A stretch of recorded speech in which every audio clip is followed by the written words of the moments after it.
Рамазан Дырылдаев. Кумтөр боюнча Садыр Жапаров тактикалык жактан жаңылбаса, утуш бизде болот.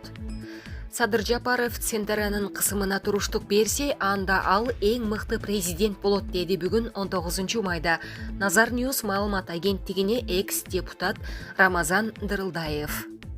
Рамазан агай баланча премьер түзгөн келишимде Кыргызстандын кызыкчылыгы эске алынбаптыр.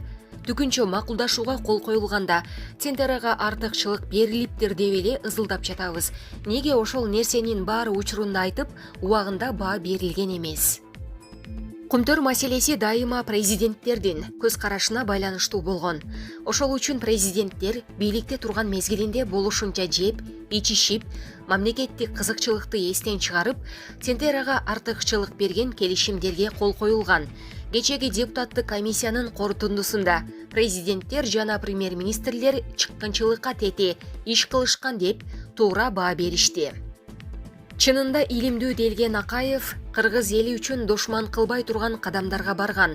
Азыр ал ар кайсыны айтып актанганы менен кийинки президенттер дал ошол киши баштаган жол менен кетишип, жыйынтыгында Кумтөр мышык ыйлай турган абалга кептелип, болуп көрбөгөндөй экологиялык зыянга учурады. Жыйынтыгында экологиялык катастрофага жол бере турган абалга кептеп коюшту. Жаңы бийлик экологиялык зыянды жоюп, экологиялык катастрофаны алдын алышы керек.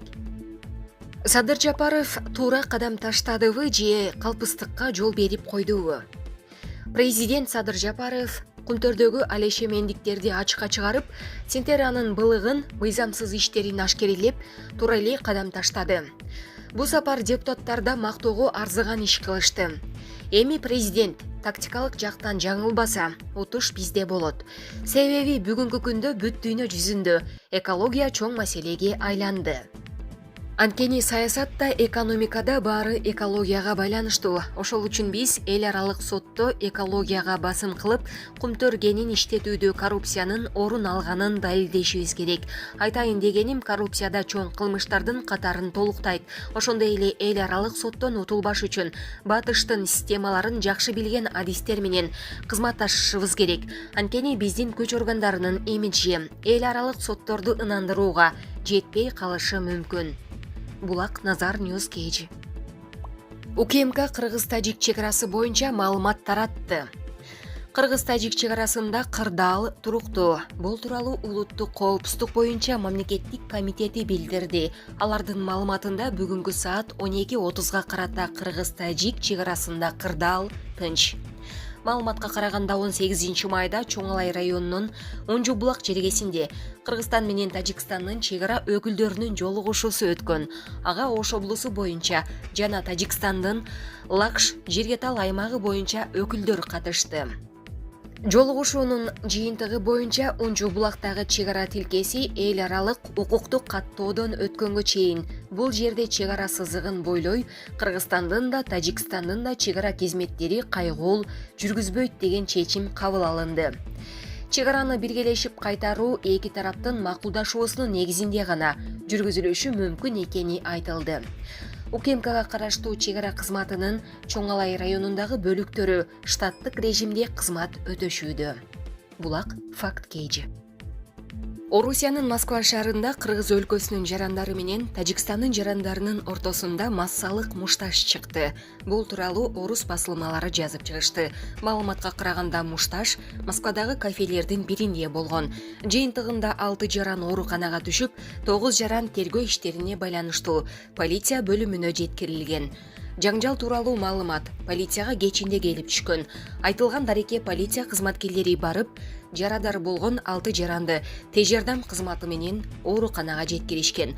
Ал эми кармалган жарандын ичинен экөө миграциялык мыйзамдарды бузгандыгы үчүн административдик жоопкерчиликке тартылса, 7 майда бейбаштык боюнча айыпталууда. Учурда тергөө иштери уланып жатат. Укук коргоо органдарынын айтымында жаңжалга жалпы 15 адам катышкан. Алар Кыргыз жана Тажикстандын жарандары деп жазылат маалыматта. Булак Назар Ньюс Кейджи. Аскар Акаев. Кумтөр боюнча эң биринчи Акылбек Жапаров жоопко тартылышы керек. Кыргызстандын туңгуч президенти Аскар Акаев кумтөрүү маселеси боюнча комиссиянын төрагасы Акылбек Жапаровдун өзүнө жана уулу Айдар Акаевка карата айтылган айыптоолоруна жооп берди. Маек журналист Айжигит Матраимовдун жеке YouTube каналына жарыяланган. Жапаров өзү айткандай, кумтөрүү маселеси боюнча башынан бери аралашып келе жаткан, маалыматы бар адис, кызыкчылыгы да болушу мүмкүн. Жоопко тартуу маселеси каралса, биринчи кезекте өзүн суракка алыш керек. Ошол 2003 жылдагы мамлекеттик комиссиянын негизги мүчөсүнүн бири болгон. Торонтого барып, Камиканын сыйын көрүп, анан өтө мактаган. Ошонун негизинде Танаев премьер-министр катары кол коюп, Жапаров кайра жогорку кеңешке алып чыгып, бекитип берген. Мен терең ишенем. Маркум Танаев Кыргызстандын кызыкчылыгын саткан киши эмес. Маркум Айдар уулумун арбагына да шек келтирип олтурат. Кыргыз элине айтарым, Жапаровка Кудай жазасын берсин. Мен кеткенден кийин Бакиевдин биринчи иши менин байлыктарымды изилдөө болгон. Бирок эч нерсе таба алган жок. Бекназаров менден миллиардтарды издеген. Азыркы комиссияга рахмат. Аны 10 миллионго түшүрүптүр. Жылдар өткөн сайын азайып олтуруп, бул доомат жок болот деген ишенимдемин, деди Аскар Акаев. Ал ошону менен бирге кумтөр боюнча негизги катачылык 2009 жылы кабыл алынган мыйзам деп эсептерин билдирди. Анын айтуусунда, Комека компаниясы 2003 жылга чейин пайда көрбөй, өзүн актоо менен гана иштеп келген. 2003 жылы алгачкы киреше түшүп, Кыргызстанга 110 миллион Канада доллары, АКШ долларына 120 миллион пайыздык үлүш катары бөлүнгөн. Акаев бул каражатты толугу менен атайын түзүлгөн социалдык фондко которгонун айтат. 2003 жылы бизге 110 миллион Канада доллары биринчи киреше катары адилеттүү бөлүнгөн. Алтындын унциясы ал кезде 350 долларга бааланчу. Азыр 1800 доллар. Эми эсептеп көргүлө, 350 доллар кезинде бизге АКШ доллары менен 120 миллион берилген. Ага биз атайын мугалимдерди, дарыгерлерди колдоо максатында фонд түзгөн элек. Бакиевдер келгени, каражат кайда сарпталды, мага белгисиз. Кийин мамлекет мындай пайда көрбөдү. Алтын мен бийликтен кеткенден кийин 2005 жылдан баштап көтөрүлдү. 2010 жылы Отунбаеванын убагында эң жогорку көрсөткүчкө жетип, өлкөнүн экономикасын сактап калган, деди мурдагы президент. Булак чындык медиа. Түштүктүн кадрлары Ташиевдин табити менен тандалууда. Кыргызстандагы бийликти бир колго мыкчып отурган президент Садыр Жапаров кескин кадрдык өзгөртүүлөрдү баштады. Эрге толук отура элегинде көз бастыга, карыздын ордуна же тарыныч калбасынга кызмат берип турду. Ошондуктан президент Садыр Жапаровдун кадрдык саясатына көпчүлүктүн ичи жылыбай, мурунку бийликтегилердин каталарын кайталап келди.